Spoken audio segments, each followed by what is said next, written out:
नमस्कार यूसन hello doctor में आप सभी का स्वागत है। मैं हूं आपका होस्ट एनवी शर्मा। नए साल में हम पदार्पण कर चुके हैं, लेकिन पिछले साल की जो कड़वी याद है वो भी हमारे साथ साथ चली आई है। और आप सब जानते हैं कि पूरी दुनिया में, देश में, दुनिया में कोरोना वायरस का जो प्रभाव या जो उसका इफ़ेक्ट हुआ, उससे काफ़ी सारे लाइफस्टाइल चेंज हो गए। लेकिन एक बात श्योर है, और वो है कि एक बेनिफिट जिसको हम कह सकते हैं, बेनिफिट ये हुआ है कि लोग अपने हेल्थ को लेकर कॉन्शियस हो गए, अलर्ट हो गए, सतर्क हो गए।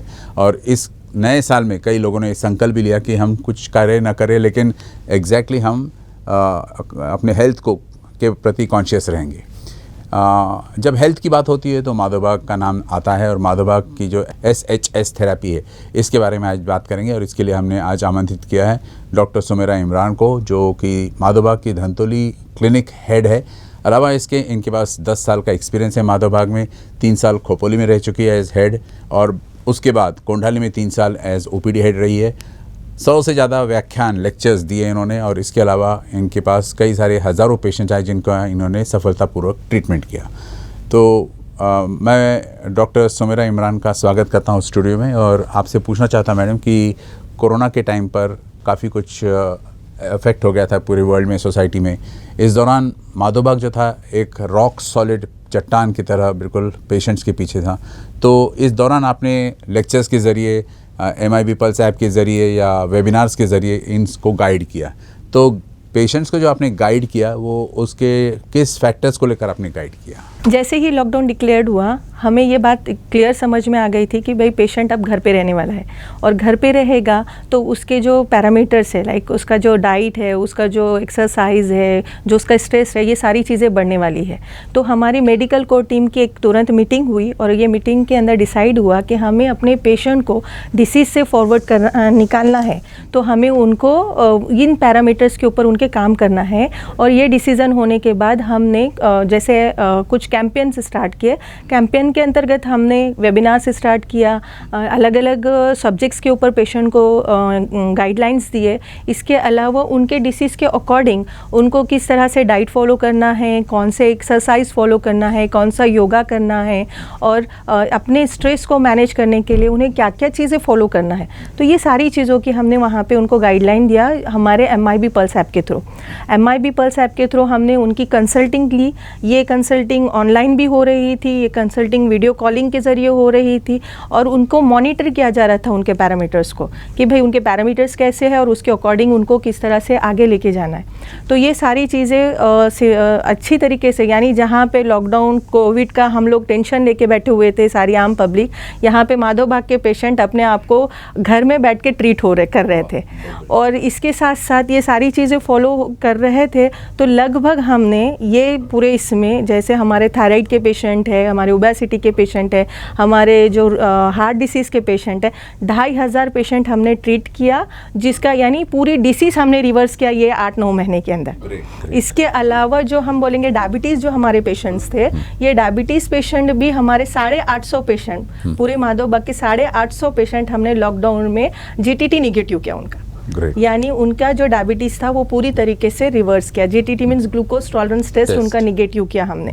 तो ये भले ही कोविड की वजह से बाकी सारी चीज़ों में दिक्कत हुई है, लेकिन हमारे पेशेंट ये सारी डिसीज से रिवर्स हुए ये जर्नी में। ये एक टोटली कॉन्ट्रास्टिंग प्रोसेस है। दुनिया सफ़र करे, आप लोगों ने इनको रिकवर करा दिया उनकी डिजीज से। यस, ये सिर्फ हमारा नहीं, इसके अंदर पेशेंट का बहुत बड़ा रोल है, क्योंकि पेशेंट ने हमारे ऊपर बिलीव किया, हमारे जो इंस्ट्रक्शंस थे उन्होंने अच्छे से फॉलो किया।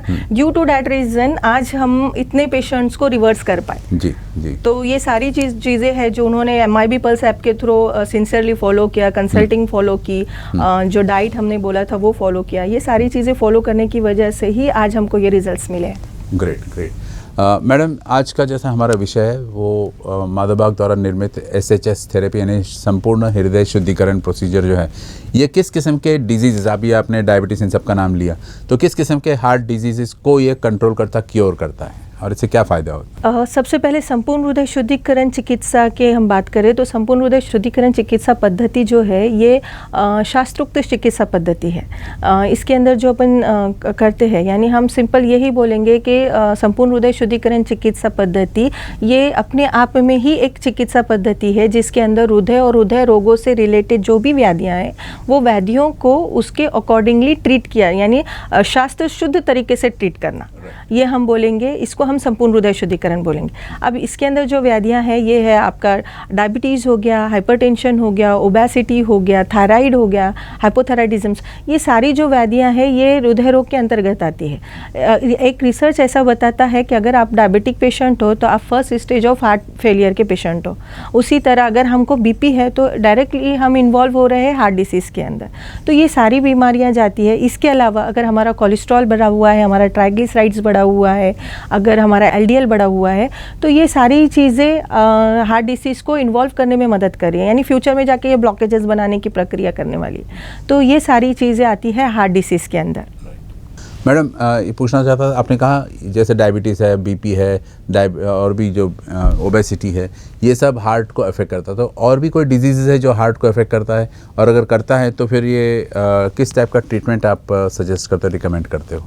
हार्ट डिसीज़ के अंदर जैसे मैंने अभी बताया कि हाइपरटेंशन हो गया या डायबिटीज़ हो गया या फिर ओबेसिटी हो गया या थायराइड हो गया, ये सारे लाइफस्टाइल डिसीजेस है। और अगर ये बीमारियां आपके शरीर के अंदर है तो डेफिनेटली आप हार्ट डिसीज़ के अंदर इन्वॉल्व हो ही रहे हो। इसके अलावा अगर हम टबैको च्यूअर है, अगर हम स्मोकिंग करते हैं, अगर हम हमारी एक्सरसाइज लैकिंग है, हाँ सेडेंटरी लाइफ स्टाइल है, तो ये सारी चीज़ें भी हमें हार्ट डिसीज़ के अंदर इन्वॉल्व करती है। सिंपल है, अगर मैं एक डायबिटिक पेशेंट हूँ और मेरा नॉर्मल जो शुगर होना चाहिए वो 120 का होना चाहिए, 120 से 140 के दरमियान नॉर्मल मेरा शुगर होना चाहिए, वो अगर 200 का हो रहा है यानी मेरा ब्लड के अंदर शुगर की मात्रा बढ़ी हुई है। तो अब ये शुगर क्या करेगा, तो हमारा जो ब्लड है उसको गाढ़ा करेगा और यही गाढ़ा ब्लड अगर हमारे सर्कुलेट हो रहा है रक्तवाहिनियों में, तो रक्तवाहिनियों में सर्कुलेट हो रहा है तो रक्तवाहिनियों को डैमेज करेगा। अगर रक्तवाहिनियों में जाके वो हृदय के किसी पार्ट में जाके क्लॉट तैयार करता है तो ये हार्ट अटैक को इन्वॉल्व कर रहा है। तो ये सारी चीज़ें, यानी हमको ऐसा लगता है कि ये डिसीजेस छोटी ही है और ये मतलब मैं बहुत बार ऐसा होता है कि पेशेंट हमारे पास आता है और जब हम बोलते हैं कि आप डायबिटिक पेशेंट हो तो वो बोलते हैं कि मैडम शुगर है, मुझे कोई दिक्कत नहीं। तो ये चीज़ हमको समझना बहुत ज़रूरी है कि डायबिटीज़ भी अगर आपको है या आपको बीपी भी है तो आप इनडायरेक्टली हार्ट डिसीज़ में इन्वॉल्व हो रहे हैं।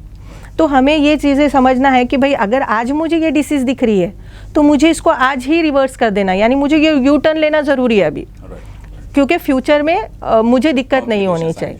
अगर देखिए एक सिंपल चीज़ है, एक मेरी झोपड़ी है जो मुझे समझ में आ रहा है कि तूफ़ान आने वाला है, सिम्टम्स दिख रहे हैं मुझे, तो अब मुझे क्या करना है, मुझे मेरी झोपड़ी को बचाना है।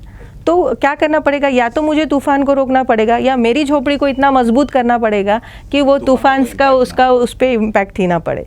तो ये दो चीज़ें होती है। अब हमें ये समझ में आ रहा है कि ये डिसीज़ अगर हमारे पास इन्वॉल्व है तो मतलब हमको फ्यूचर में जाके प्रॉब्लम हो सकता है। तो अभी हमको ये डिसाइड करना है कि भाई हमको ये तूफ़ान को आने ही नहीं देना है या हमारी झोपड़ी को मजबूत करना। तो ये दो चीज़ें अगर हम डेफिनेटली करेंगे तो ये डिसीज़ को अगर हमने यू टर्न मार लिया तो ये डिसीज़ प्रॉब्लम नहीं होगा। वेल सेड मैडम, एक और पूछना था आपसे, जैसे कि पता चला कि मेरे को हार्ट डिजीज़ है, आपने उसको डायग्नोस किया, डायग्नोस करने के बाद आप कुछ टेस्ट करने को कहते हैं या कुछ treatment, line of treatment decide करते हैं, तो ये किन आधारों पर ये लाइन ऑफ ट्रीटमेंट डिसाइड हो जाती है? क्योंकि सभी पेशेंट्स को एक जैसा ट्रीटमेंट तो नहीं दे सकते, तो उसके बारे में आपकी क्या राय है? देखिए अलग अलग अकॉर्डिंगली अपन पेशेंट के सिम्टम्स के अकॉर्डिंगली उसके ऊपर इन्वेस्टिगेशन सजेस्ट करते हैं। जैसे अगर कोई पेशेंट ओबेज है, डायबिटीज़ है, तो हम उसको लिपिड एंड HbA1c टेस्ट बोलते हैं। इसके अलावा अगर कोई पेशेंट दम लग रहा है, चलने पे दम लग रहा है या बैठे समय दम लगता है तो हम उन्हें स्ट्रेस टेस्ट सजेस्ट करते हैं। स्ट्रेस टेस्ट यानी एक TMT टेस्ट होता है, ट्रेडमिल टेस्ट होता है, जिसके अंदर अपन पेशेंट को चलाते हैं, बेल्ट पे भगाते हैं और देखते हैं कि उसके हार्ट की कैपेसिटी कैसी है। तो वहाँ पे हमें पता चलता है कि उसकी टॉलरेंस कैपेसिटी कम है, उसके अकॉर्डिंगली उसको अपन कार्डियक ट्रीटमेंट सजेस्ट करते हैं। इसके अलावा अपन नॉन इन्वेसिव, जैसे हम बोलेंगे इको हो गया, स्ट्रेस टेस्ट हो गया, ये नॉन इन्वेसिव प्रोसीजर है। यहाँ पे अपने को कोई चीरफाड़ करना नहीं है, सिंपली हमको एक बेल्ट पे चलना है और उस पे देखना है, उसी तरह हम अगर 2D को बोलेंगे तो यहाँ पे हम सोनोग्राफी कर रहे हैं, हृदय की सोनोग्राफी कर रहे हैं और देख रहे हैं कि हृदय की वॉल्व कैसे है, हृदय की मांसपेशियाँ कैसी है, हृदय का ब्लड फ्लो कैसा है, उसके अकॉर्डिंगली फिर अपन उनको ट्रीटमेंट सजेस्ट करते हैं। इसके अलावा होता है, हम अभी एक जो न्यू टेस्ट हम सजेस्ट कर रहे हैं पेशेंट को, GLS यानी ग्लोबल लॉन्जिट्यूडनल स्ट्रेन टेस्ट होती है। ये टेस्ट के अंदर अपन हृदय की मांसपेशियाँ कितनी कमज़ोर हो रही है और उसका ब्लड फ्लो कैसा हो रहा है वो देखते हैं, तो या उसका ब्लड फ्लो कितना उसको कम पड़ रहा है, तो ये सारी चीज़ें अपन देखते हैं GLS के थ्रू। तो ये सारी इन्वेस्टिगेशंस अपन पेशेंट को बताते हैं और वो करवा के लेते हैं पेशेंट को, एंड उसके अकॉर्डिंगली पेशेंट का ट्रीटमेंट प्लान सजेस्ट करते हैं। जी मैडम, जैसे आमतौर पर एक धारणा है, एक ऑब्जर्वेशन है लोगों का कि आयुर्वेदिक प्रोसेस जो है काफ़ी लेंथी प्रोसेस है, या यूँ कहीं काफ़ी स्लो प्रोसेस है, और इस स्लो प्रोसेस के दौरान कोई एक पेशेंट आपके पास है जिसको कुछ हार्ट से रिलेटेड प्रॉब्लम्स है, तो कई बार ये भी आपने सुना होगा, शायद एक्सपीरियंस किया होगा आपने, कि वो बोलता है कि मैं एंजियोप्लास्टी करा के आ जाऊँ क्या, फिर लगे तो ये साइड ट्रीटमेंट जैसा लेंगे। तो इसके बारे में आपकी क्या राय है और आप क्या सजेशंस दोगे, गाइडेंस दोगे पेशेंट्स को? देखिए, आयुर्वेदिक चिकित्सा को लेके लोगों के माइंड में एक बहुत मिसकॉन्सेप्ट हम बोलेंगे या नकारात्मक सोच हम बोलेंगे कि ये आयुर्वेदिक जो ट्रीटमेंट है ये बहुत स्लो ट्रीटमेंट है, पर ऐसा बिल्कुल भी नहीं है। हम कुछ रिसर्च, अभी हमारा रिसर्च डिपार्टमेंट है जो रिसर्च देखता है सारा, तो इसमें हमने देखा कि भाई जो हमारा एंजियोप्लास्टी होता है, एंजियोप्लास्टी के बाद अगर पेशेंट को हम TMT पे चलाते हैं 6 महीने के बाद, तो उसमें जो इम्प्रूवमेंट दिखता है वो 60 सेकेंड का इम्प्रूवमेंट दिखता है, 60 to 80 सेकेंड का इम्प्रूवमेंट पेशेंट के अंदर दिखता है। वही हमने अगर हमारा ट्रीटमेंट किया, SHS ट्रीटमेंट किया हार्ट के पेशेंट को, और उसको 3 महीने के बाद अगर हमने उसका TMT टेस्ट लिया, तो इसके अंदर पेशेंट 150 सेकेंड से ज़्यादा दौड़ता है। ग्रेट। यानी यही एक चेंजेस हमको दिखती है। इसके अलावा हम ये जो सोच रहे हैं कि भाई ऐसा इम्प्रूवमेंट है, तो हम जब ट्रीटमेंट देते हैं पेशेंट को, जिस वक्त पेशेंट हमारे पास आता है और कंप्लेंट लेके आता है और हम जब ट्रीटमेंट उसको देते हैं, तो एक पंचकर्मा के बाद पेशेंट का 500 ग्राम वजन कम होता है। इसके अलावा जो BP उसका 180/100 का BP है वो 140/90 पे आ जाता है आफ्टर 1 ट्रीटमेंट ओनली। देन उसका जो शुगर है जो 200 का आ रहा है वो 140 के अंदर आता है। एक ट्रीटमेंट के अंदर पेशेंट को इतना इम्प्रूवमेंट मिल रहा है। भले वो स्लो भी कहे लोग, लेकिन it is a sure curative. Yes, strength है, ताकत जो है आपकी वो ज्यादा बढ़ रही है। विदाउट एनी सर्जरी और विदाउट एनी कॉम्प्लिकेशन हम अपने आप को सिंपल तरीके से इम्प्रूव कर रहे हैं। राइट। हम अपने दर्शकों को ये बताना चाहते हैं कि माधोबाग जो है, इनके 2 मेजर हॉस्पिटल्स है, खोपोली और कोंडाली में, और अलावा इसके इनके 200 से भी ज़्यादा क्लिनिक्स पूरे देश भर में फैले हुए हैं। और इस दौरान इनकी जो, जैसे मैडम ने बताया, SHS थेरेपी और भी कई सारे ट्रीटमेंट के मोड्स है, इसके ज़रिए आज लाखों पेशेंट्स, बल्कि मैं कहूँगा कि 10 लाख से भी ज़्यादा पेशेंट्स इम्प्रूव हुए हैं। और अलावा इसके ये इनकी जो बाकी ट्रेडिशनल प्रोसीजर्स है, जैसे कि इन्होंने पंचकर्मा की बात की, तो इससे भी काफ़ी लाभ पहुंचता है पेशेंट्स को। तो इससे पहले कि हम आगे बढ़े, मैं चाहता हूं कि आप एक पेशेंट से मिले माधोबाग का, जो इसी SHS थेरेपी से संतुष्ट लाइफ जी रहा है, और उसकी बातें पहले सुनेंगे और फिर आगे बढ़ेंगे। Can we have the video please?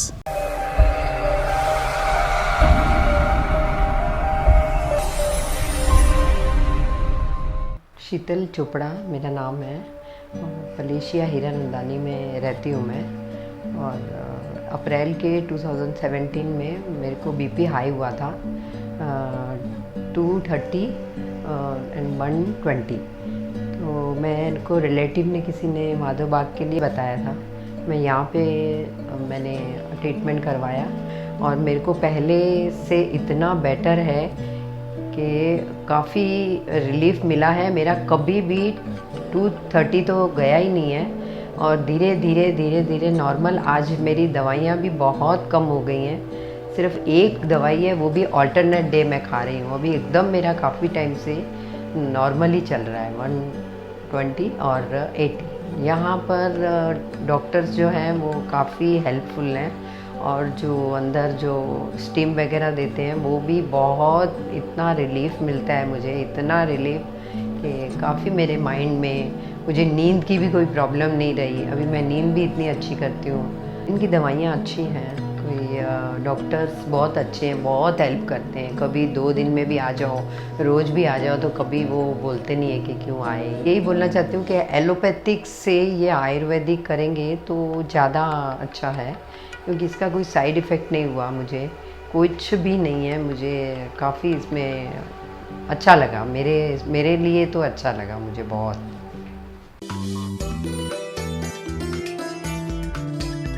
Madam, अभी भी हमने ये पेशेंट के बारे में देखा कि वो कैसे संतुष्ट है और उसको ये थेरेपीज़ और ट्रीटमेंट मोड जो है माधोभाग में दी जाती है, उससे वो काफ़ी हैप्पी है। शायद बाकी जो दर्शक है वो इनसे ज़रूर इम्प्रेस होंगे इन बातों से। एक पूछना चाहता कि वो कौन से फैक्टर्स है जो इम्पैक्ट करता है हार्ट डिजीज़ के लिए? How does a heart disease start? क्या उसके लक्षण होते हैं और आगे ये कैसे डेंजरस हो सकता है? सर, हार्ट डिसीज़ जो है, सबसे पहले मैं ये बोलूँगी कि हार्ट डिसीज़ स्टार्ट जो है जहाँ से होती है, ये स्टार्ट होती है आपके कोरोनरी आर्टरीज। हम सिंपल बोलेंगे कि यहाँ पे क्या होता है, सबसे पहले जो हार्ट डिसीज़ में इन्वॉल्व होते हैं वो है आपके कोरोनरी आर्टरीज। अब कोरोनरी आर्टरीज के या तो एक तो ये हो सकता है कि भाई उसकी इलास्टिसिटी कम हो गई है, या वहाँ पे ब्लॉकेजेस बन गए हैं, या फिर है तो उसका जो आर्टरीज है ये कड़क हो गई है। ये कारणों की वजह से जो हार्ट को ब्लड सप्लाई होना चाहिए वो ब्लड सप्लाई उतना नहीं हो रहा है जितना का रिक्वायरमेंट है।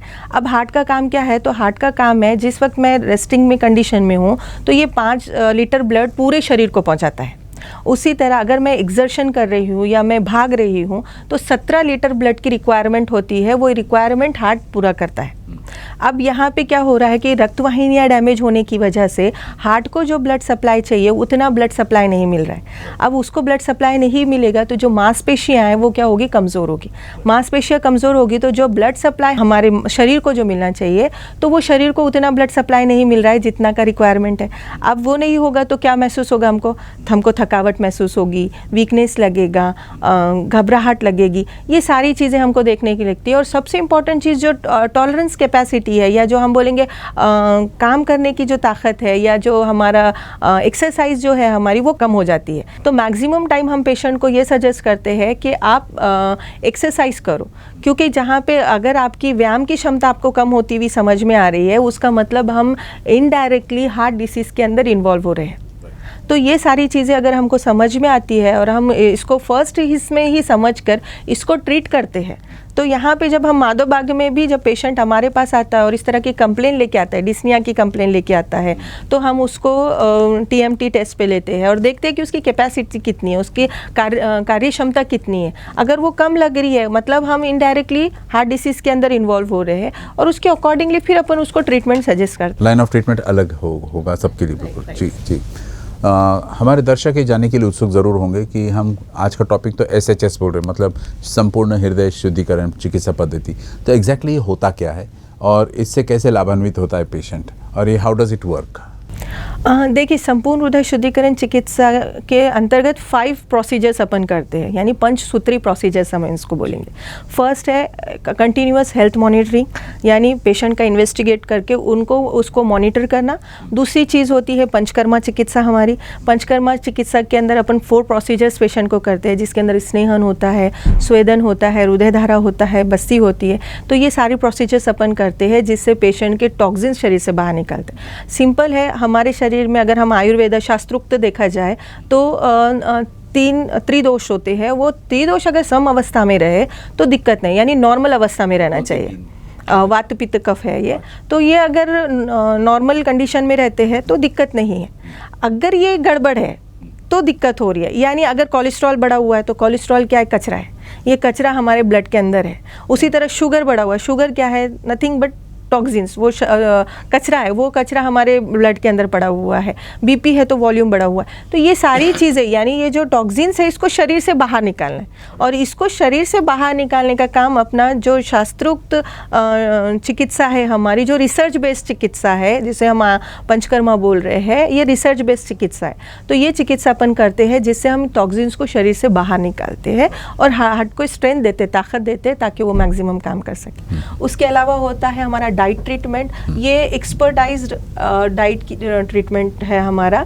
इसके अंदर हमने 7 साल के रिसर्च के बाद ये डाइट बॉक्स हमने बनाया हुआ है। तो ये डाइट बॉक्स के अंदर अकॉर्डिंगली डिसीज ये डाइट बॉक्स हम देते हैं। जैसा अगर आप डायबिटीज़ पेशेंट हो तो प्रमेय डाइट बॉक्स है, उसके अलावा आप बीपी के पेशेंट है तो आपके लिए गो बीपी डाइट बॉक्स है, अगर आप ओबेस पेशेंट हो तो आपके लिए स्वस्थम डाइट बॉक्स है, अगर आप हार्ट के पेशेंट हो, ब्लॉकेजेस है या फिर हार्ट की कार्य क्षमता कम हुई है जिसे हम पंपिंग कैपेसिटी बोलते हैं वो कम हुई है, तो इसके लिए हम रिवर्स डाइट बॉक्स देते हैं। यानी अकॉर्डिंग टू डिसीज डाइट भी चेंज होता है। अभी यहाँ पे बहुत बार ऐसा होता है कि पेशेंट को सबसे एक क्वेश्चन आता है कि ये डिसीज में मुझे खाना क्या चाहिए, कौन सी चीज़ें लेनी चाहिए, कौन सी चीज़ें रिस्ट्रिक्ट करनी चाहिए। तो यहाँ पे हम जब डाइट बॉक्स देते हैं तो पेशेंट के ऊपर एक लिमिट लग जाती है कि बस आपको यही खाना है। और पेशेंट भी इसमें परेशान नहीं होता है कि उसको क्या खाना है, कैसा खाना है। उसको एक सिस्टमैटिक डाइट मिलता है जो सुबह से शाम तक का है, उसको वो सिंसियरली लेना है। वो अगर उस तरह से फॉलो कर रहा है तो डेफिनेटली उसके डिसीज भी फास्ट रिवर्स होते जाते हैं। इसके अलावा रहता है हमारा एक्सरसाइज ट्रीटमेंट, जिसके अंदर हम योगा, प्राणायाम, फिजियोथेरेपी, ये सारी चीज़ें पेशेंट को करते हैं उसके डिसीज़ के अकॉर्डिंग।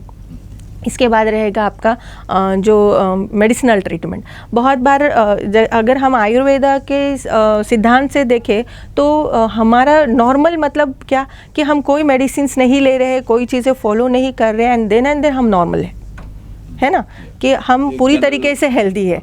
अगर हम कोई मेडिसिन्स लेकर अपने आप को ठीक रख रहे हैं तो हम नॉर्मल पर्सन नहीं है। तो यहाँ पे हम जो मेडिसिन्स दे रहे हैं या हम जो ट्रीटमेंट देते हैं, ये ट्रीटमेंट के बाद हम एलोपैथी की मेडिसिन्स पेशेंट की बंद ही करते हैं। इसके अलावा हम जो हमारी मेडिसिन्स है वो भी स्लोली टैपर डाउन करते हैं। यानी पेशेंट को पूरी नॉर्मल अवस्था में लेके आने की रिस्पॉन्सिबिलिटी उस तरह से हम करते हैं, उस तरह से ट्रीट करते हैं पेशेंट को ताकि पेशेंट नॉर्मल स्टेज में आ जाए। इस पंचसूत्री कार्यक्रम के पंचसूत्री कार्यक्रम से इसके अंदर हम कुछ इन्वेस्टिगेशंस भी पेशेंट के करते हैं। जैसे सीटी एंजियो है, अगर ब्लॉकेजेस वाला पेशेंट है तो हम इसमें सीटी एंजियो करते हैं, जिसके अंदर हम पहले पेशेंट में कितने ब्लॉकेजेस थे, देन हमने ट्रीटमेंट किया और ट्रीटमेंट के बाद उसके ब्लॉकेजेस कितने रिवर्स हुए। यस, इसके साथ साथ हम इको करते हैं। इको के अंदर पहले उनका इजेक्शन फ्रैक्शन यानी पंपिंग कैपेसिटी कितनी थी, देन ट्रीटमेंट के बाद पेशेंट का पंपिंग कैपेसिटी कितनी इंप्रूव हुई है वो अपन देखते हैं। इसके अलावा होता है HbA1c टेस्ट, यानी जिसे हम शुगर के पेशेंट्स में करते हैं। तो पहला कितना परसेंटेज में है, देन ट्रीटमेंट के बाद वो कितना इंप्रूव हुआ, ये सारे पैरामीटर्स देखते हैं। और पैरामीटर्स के अकॉर्डिंगली जैसे जैसे पेशेंट को हम मॉनिटर करते हैं, उनके पैरामीटर्स इंप्रूव होते हैं। वो पैरामीटर के अकॉर्डिंगली फिर हम जो उनके एलोपैथी मेडिसिन है वो भी बंद करते हैं। उसके अलावा उनके सारे पैरामीटर्स नॉर्मल होने के बाद जो हमारी भी मेडिसिन है उसको भी हम स्लोली बंद करके देते हैं। यानी पेशेंट को पूरा नॉर्मल करने के लिए जो भी एफर्ट्स लगने चाहिए वो सारी चीज़ें हम माधवबाग में करते हैं और पेशेंट को नॉर्मल स्टेज में लाने की कोशिश करते हैं। एक एवरेज बताइए कितना टाइम लग जाता है इस पूरे प्रोसेस को रिवर्स करने में? सर मैक्सिमम देखिए, ये हमारा जो केयर प्लान्स होते हैं वो 3 मंथ के होते हैं। तो डे फर्स्ट से मैं ये नहीं बोलूँगी कि भाई 3 महीना हमको लगता है, ऐसा नहीं है। डे फर्स्ट से हम हमारे पेशेंट्स को इम्प्रूवमेंट देते हैं। पहले फर्स्ट डे जब पेशेंट हमारे पास आया उसके पैरामीटर क्या है, आफ्टर 7 सेकेंड सेशन पेशेंट में कितना इम्प्रूवमेंट हुआ है, 3rd सेशन में पेशेंट में कितना इम्प्रूवमेंट हुआ, उनके स्ट्रेस टेस्ट में डे फर्स्ट जब स्ट्रेस टेस्ट पे वो चला तो वो कितना मिनट चला, उसका VO2 मैक्स कितना है, उसकी मेट्स वैल्यू कैसी है, ये सारी चीज़ें, उसका स्ट्रेस टेस्ट पॉजिटिव है या निगेटिव है, ये सारी चीज़ें देखते हैं। फिर ट्रीटमेंट हुआ, हर एक सेशन में उनका TMT सेशन होते हैं। Then last again we take the test, यानी 7 सेशन में वापस हम टेस्ट लेते हैं और इसके अंदर कितना इंप्रूवमेंट पेशेंट को हम दे रहे हैं वो सारी चीज़ें हम अकॉर्डिंगली पेशेंट्स को बताते हैं। ये तो बहुत बढ़िया बात कही आपने, लेकिन एक डाउट जो शायद दर्शकों के मन में भी होगा इस पॉइंट को सुनने के बाद कि आपने एक लाइन ऑफ ट्रीटमेंट दिया, चाहे वो 6 दिन लगे, 7 दिन लगे, 1 महीना लग जाए, उसके बाद पेशेंट डिस्चार्ज होकर अपने घर जाता है। तो घर में वो अगर वापस अपनी पुरानी हरकतों पर आ गया या फिर बाद में डाइट को लेकर इतना पर्टिकुलर नहीं रहा, तो उसके बारे में कोई आपके पास प्लान है मॉनिटर करने का या? सर मैंने जैसा बोला कि एक जो क्लिनिक है या एक डॉक्टर पेशेंट को ऑपरेट नहीं करता है, मैक्सिमम टीम हमारी मेडिकल कोर टीम जिसको हम बोल रहे हैं, इसमें अलग अलग तरीके से हम पेशेंट को मॉनिटर करते हैं। जैसे मैं क्लिनिक के अंदर मॉनिटर कर रही हूँ, अकॉर्डिंगली हम MIB पल्स ऐप के थ्रू पेशेंट को मॉनिटर करते हैं घर पे भी। उनका BP कैसा है, उनका हार्ट रेट कैसा है, उनका शुगर लेवल कैसा चल रहा है, फास्टिंग पोस्ट मील कैसा है, उनका कार्डियक वाइज किस तरह से वो कर रहे हैं, कितना मिनट वॉक कर रहे हैं, ये सारी चीज़ें हम पेशेंट के देखते हैं। इसके अलावा हमारे कुछ वेबिनार्स होते हैं जिसके अंदर हमारे सीनियर कंसल्टेंट भी उनको कंसल्टिंग देते हैं। हमारी एक्सपर्ट डाइटिशियन उनको डाइट के बारे में पूरी इंफॉर्मेशन देती है।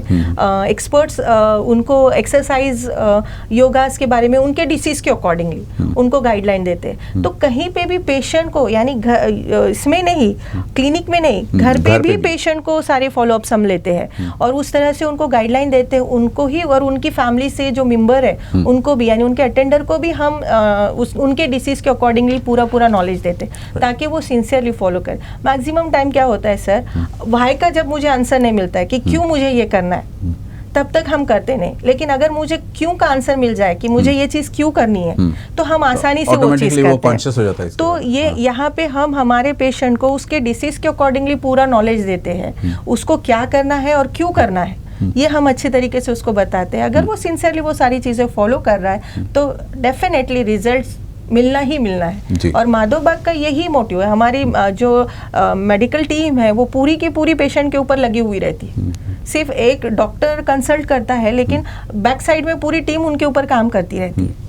तो उनको, पेशेंट को उसकी जर्नी कंप्लीट करने के तक, उसको रिवर्स जर्नी तक लाने तक पूरा काम टीम का होता है और वो उस तरह से टीम काम करती है। चाहे वो स्टाफ हो गया, पंचकर्मा थेरेपिस्ट हो गए, चाहे डॉक्टर्स हो गए, तो ये सारी टीम अपने अपने अकॉर्डिंगली काम करती है और उस तरह से पेशेंट के रिवर्स जर्नी में उसकी मदद करती है। हम फिर अपने दर्शकों को बता दें कि ये जो ट्रीटमेंट, लाइन ऑफ ट्रीटमेंट है और ऑथेंटिसिटी की जो बात करते हैं डॉक्टर सर MB के, माधव बाग के, तो ये 100 से भी ज़्यादा रिसर्च वर्क करने के बाद इनकी जो फाइंडिंग्स है उसके बेसिस पर, प्लस पेशेंट्स के ऊपर ये जो एक्सपेरिमेंट करते हैं उसके बाद ही ये इतने कॉन्फिडेंटली बोलते हैं कि ये लाइन ऑफ ट्रीटमेंट जो है सही है और इसमें बिना ऑपरेशन के ये ट्रीटमेंट, चाहे हार्ट डिजीज़ हो या हार्ट रिलेटेड कोई प्रॉब्लम हो या डायबिटीज़ हो, ये कंप्लीट किया जाता है। मैडम, एक और सवाल पूछना था। जैसे पिछले साल कोविड के कारण कई सारे WHO ने नॉर्म्स बनाए, प्रोटोकॉल्स बनाए उन्होंने कि आप मास्क पहन के चलिए, आप सोशल डिस्टेंसिंग मेंटेन कीजिए, आप हाथ को समय समय पर धोइए, वगैरह वगैरह वगैरह। लेकिन ये आयुर्वेदिक ट्रीटमेंट जब आप करती हो तो ऑब्वियसली कि आपको पेशेंट को तो हाथ लगाना ही है, चाहे वो मसाज हो या फिर बाद में अदर पंचकर्मा के टाइप की ट्रीटमेंट या पंचसूत्री जो आपने कहा। सवाल ये आता है कि विदाउट टचिंग द पेशेंट ये तो पॉसिबल नहीं है, तो आपके ऊपर पेशेंट किस तरीके से बिलीव करेगा कि भाई हम माधव बाग में सुरक्षित हैं? हाँ। सर, एक्चुअल में सबसे पहली चीज़, जिस वक्त लॉकडाउन लगा हुआ था, जिस वक्त सारा माहौल बना हुआ था, एट दैट टाइम हम हमारे पेशेंट को ट्रीटमेंट दे रहे थे। और ये कैसे ले रहे थे, तो वो हमने सारे जो नॉर्म्स हमको उन्हें एक्सप्लेन किया था वो सारे नॉर्म्स हम फॉलो कर रहे थे। इसके अंदर हमने PPE किट, जो किट होता है, वो किट हम पेशेंट स्टाफ पूरा यूज़ कर रहा था। अकॉर्डिंगली ग्लव्स पहन के पंचकर्मा हो रहे थे, सिलिकॉन ग्लव्स हम पहनते थे हर एक पेशेंट का।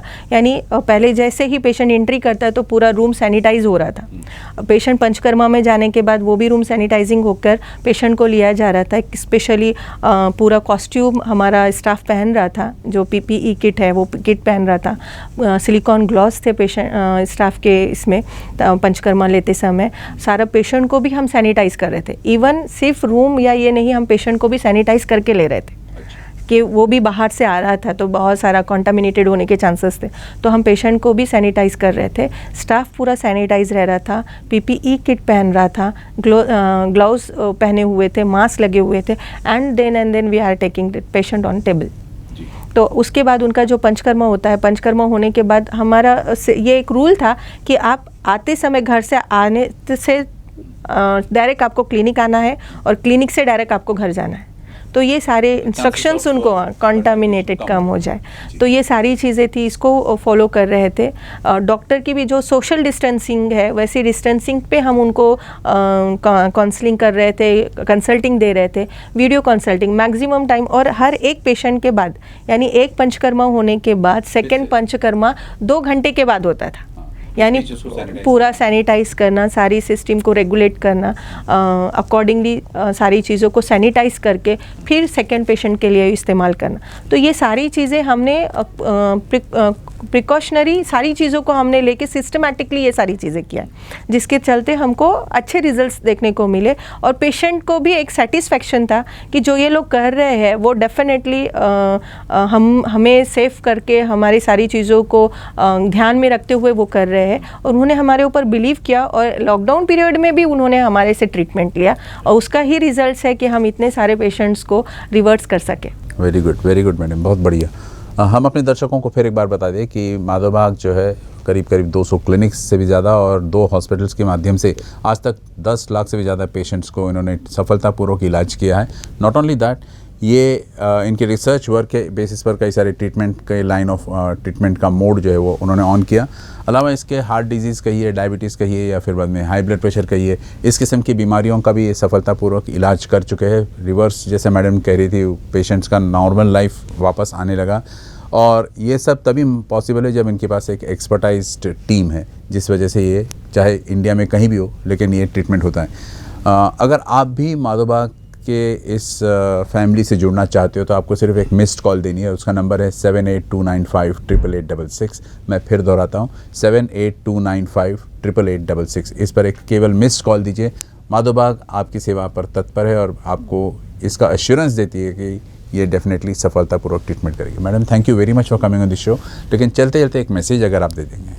मैं यही कहूँगी कि माधोबाग हमेशा रेडी है पेशेंट के डिसीज़ की जर्नी को रिवर्स करने के लिए, और हम हमेशा इसके लिए, मैं, मेरी टीम, हमारा पूरा जो माधोबाग का टीम है वो रेडी है पेशेंट को ठीक करने के लिए। नॉट ओनली दैट, सबसे बिगेस्ट एडवांटेज आपका जैसे कहा कि विदाउट ऑपरेशन ये सब ट्रीटमेंट्स आप करते हो। Thank you so much for coming. Pleasure as usual talking to you. Thank you.